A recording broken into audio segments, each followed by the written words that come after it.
Negative evolution ये schizophrenia का एक और लक्षण है। इस लक्षण में क्या होता है कि आप कोई भी काम को करने जाइएगा ना तो उसको टाल मटोल करिएगा। जैसे मान लीजिए कि आपको कोई चीज पढ़ना है, मान लीजिए सपोज कीजिए कुछ याद करना है, दो पेज हमने आपको बोल दिया कि कल आप रिवाइज करके आइएगा पूरा चैप्टर। आप जाएंगे रिवाइज करने, सोचेंगे रुको थोड़ा सा मुंह धुल लेते हैं, जाएंगे मुंह धुलने, एक बोतल लेके पानी बैठ जाएंगे, थोड़ा सा पढ़ेंगे, फिर पानी पिएंगे, फिर पानी पिएंगे, पेशाब लग जाएगा, पेशाब करने जाएंगे, कहेंगे थोड़ा सा मोबाइल देख लेते हैं, व्हाट्सअप देख लेते हैं। व्हाट्सअप पे गए, थोड़ा सा देखने के लिए आधा घंटा हो गया, तब तक मैं कोनो लिंक दे दिया, व्हाट्सअप से घुस गए, लिंक पे क्लिक करके यूट्यूब पर, अब यूट्यूब पे सर्च करेंगे, आपका दिमाग कहेगा अरे यार छोड़ना इसको, आप कहेंगे अरे थोड़ा सा और, फिर दिमाग कहेगा यार पढ़ना है, टाइम नहीं है, अरे थोड़ा सा और, तो फेसबुक पे कोई नोटिफिकेशन है इस पे चल जाए। ऐसे करते करते करते करते आप अपने टाइम बहुत ज्यादा लॉस कर देंगे। और आपके दिमाग का एक हिस्सा है जो डेली आपको बोलता है यार तुम गलत करते हो, फिर आपका दूसरा दिमाग कहेगा कि नहीं एक काम करेंगे, कल टाइम टेबल बनाएंगे, हमको कैसे कैसे करना है, और वो टाइम टेबल आप बनाएंगे और 2 दिन से ज्यादा फॉलो नहीं होगा, क्योंकि आपका एक दिमाग सिजोफ्रेनिया के हिसाब से ग्रस्त हो चुका है और आप इसे नहीं कर पाएंगे। और आज हिंदुस्तान बर्बाद हुआ है केवल और केवल सिजोफ्रेनिया से। और हमारे देश का जो ये आपका शिक्षा मंत्रालय है या फिर जो स्वास्थ्य मंत्रालय है, इनको कोई मतलब नहीं बनता है कि स्टूडेंट्स किस समस्या से पीड़ित हो रहा है, और टीचर भी इसको एज ए टॉपिक पढ़ा के चले जाते हैं। ये एज ए टॉपिक नहीं है बाबू, ये आपके लिए एक एटम बम है, आपकी जिंदगी को बर्बाद कर रहा है। इसमें से किसी ना किसी को लेके आप कहीं ना कहीं जूझ रहे हैं। इसमें अगर देखिए समझ रहे हैं कि नहीं आ रहा है जी, इसमें क्या बोला सर जी, जो भूत खेलते आ रहे यार, ये सब बीमारी है। निगेटिव इवोल्यूशन बहुत होता है, आई हैव निगेटिव इवोल्यूशन, चलिए जाके इलाज करा लो।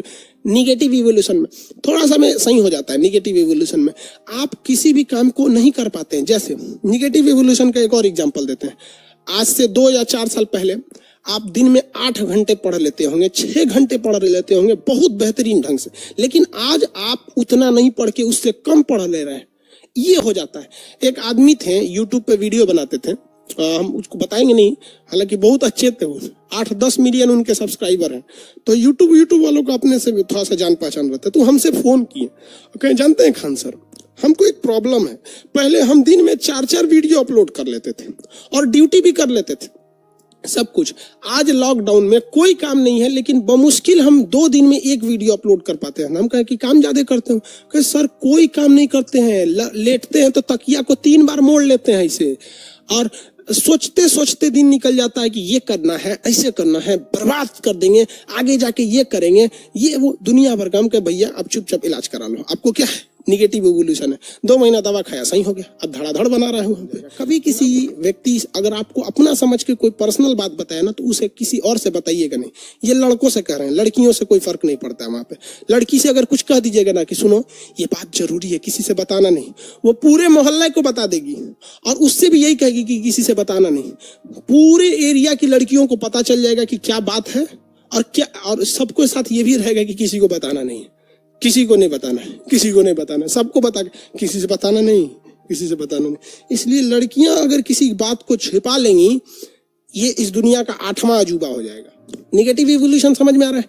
इसमें से आप लोग ग्रस्त होंगे। लोग यहाँ पर कोई 6 घंटा पढ़ता होगा, अब वो पढ़ ही नहीं पा रहा है, टेंशन में, तो याद करता हो यार हम कितने ज्यादा पढ़ाई करते थे, ये है वो बहुत ज्यादा हो जाता है। समझ में आ गया? ये सारी की सारी लक्षण सिजोफ्रेनिया का है, और किसी भी व्यक्ति में ये सारा नहीं दिखता है, कोई एक दिखता है जिसे वो मामूली हेडेक या डिप्रेशन कह के निकाल देता है।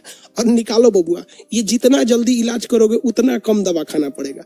और अगर ये बीमारी यार किसी में 15-15 साल से है, आप जान के तजुब करिए, कोई लड़का में ये बीमारियां होती हैं, निगेटिव इवोल्यूशन या अकेले में बात करना, ये कक्षा 5 से वो करते आ रहा है। ये सारी चीजें उसको होती है, वो 15-15 साल बाद लोगों को पता चलता है। इलाज करा लो जल्दी से सही हो जाएगा, 6 महीना, 1 साल, 2 महीना, जितना जल्दी इलाज करोगे उतने कम दवा खाना पड़ेगा, ज्यादा देर कर दोगे तो ज्यादा दवा खाना पड़ेगा, नॉर्मल हो सकता है इसमें। ये होती है सिजोफ्रेनिया। इसका इलाज न्यूरो यानी ब्रेन वाला सर्जन नहीं करता है, ना चीर फाड़ देगा, न्यूरो फिजिशियन करेगा, और उसे कहिएगा कि सर हमें सिजोफ्रेनिया है, और उसको कहिएगा देखिए सर हमको कोई आवाज नहीं सुनाई देता है, हमको कोई डाउट शक नहीं रहता है, या फिर हम अकेले में बात करते हैं तो बताइएगा ये चीजें, तो डॉक्टर आराम से आपका इलाज कर लेगा। उसको लगेगा नहीं पढ़ा लिखा इंसान है, वो समझ जाएगा कि खान सर का स्टूडेंट है।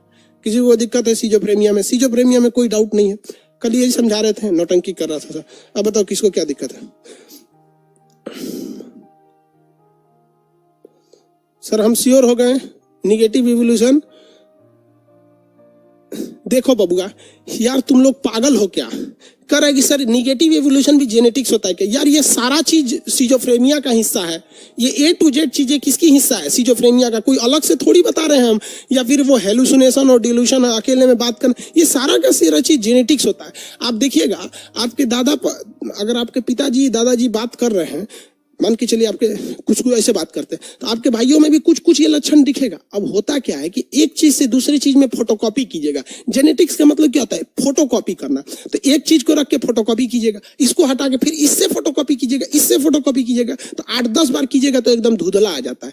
तो वो कंप्लीट वो लक्षण नहीं आता है। जेनेटिक्स का मतलब क्या होता है? फोटोकॉपी करना, हर बार पेज बदल के फोटोकॉपी करना। मान लीजिए आपके पिताजी में है तो वो ओरिजिनल हो गए, उससे फोटोकॉपी कीजिएगा तो आप में ज्यादा आएगा। अब पिताजी को हटा दीजिए, अब आपका फोटोकॉपी जाएगा, लड़के में वो थोड़ा और कम होगा और कम होगा, इसे 8वें पीढ़ी में जाके खत्म हो जाता है। Genetics is not more than but is like a photocopy machine. Understand? Sir pregnant lady के साथ भी होता है भाई, हो सकता है। प्रेग्नेंट लेडी में ये नियम नहीं लगता है, क्योंकि एक प्रेग्नेंट लेडी का मतलब क्या होता है? वो अकेले तो है नहीं, उसके साथ 2 लोग हैं, तो उसमें कुछ अलग ही हो जाते हैं सब। उसको कमजोरी वगैरह हो जाता है तो वो एक अलग मैटर है। अरे बकलोलवा, सूरज कुमार बोल रहे हैं कि इसका क्योर क्या है? भैया हम डॉक्टर थोड़े हैं यार। आप समझो यार, इसका स्पेशलिस्ट डॉक्टर होता है, 6 साल की पढ़ाई करता है। हम तो आपको ये डॉक्टर से मिलकर बता रहे हैं, ये हमको खुद नहीं उतना इसके बारे में पता था, हमें ये बात एक डॉक्टर ने बताया तो हम आपको बता रहे हैं। हम कहेंगे भाई बढ़िया बात है, ये तो स्टूडेंट्स के लिए अच्छी है, आप बता दीजिए। हम उन डॉक्टर को फीस दिए, उनको लगा कि हम इलाज करने आए हैं। हम नहीं, इलाज नहीं कराना था हमको। हम उनसे ये पूछे कि भैया हमने ऑफलाइन बच्चों को पढ़ाया है, हम ये सारी चीजों को देखें। मेरी पटना में सबसे बड़ी लाइब्रेरी है, रात में वो लाइब्रेरी चलती थी तो मोबाइल से ही CCTV कैमरा अटैच रहता है। आज आप कहीं भी रहिए, कहीं के कैमरा को देख सकते हैं, आपके पास बस उसका पासवर्ड रहना चाहिए। हम देखते थे कि लड़का न मोबाइल लिया है, न कुछ, टहल रहा है रात में 2 बजे, बात कर रहा है किससे। अरे भैया मोबाइल रहता है तब ना, तो हम समझे यहाँ पे तो डॉक्टर को हम फीस दे के ये सब चीजें पूछे।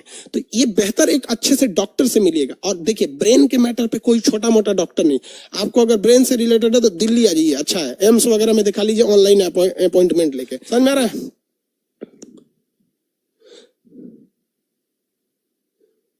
किस विभाग के डॉक्टर से कंसल्ट करेंगे?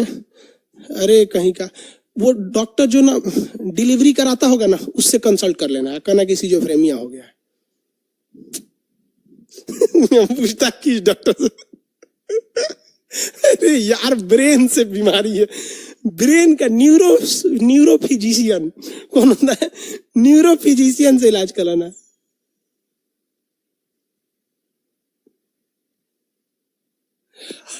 अंडर आई सर्किल ये टेंशन से होता है। ये यहाँ पे एक काला दाग हो जाता है, आंख के नीचे देखेंगे ना, काला धब्बा बनने लगता है। ये 2 वजह से होता है, कमजोरी और एक्सेस टेंशन से।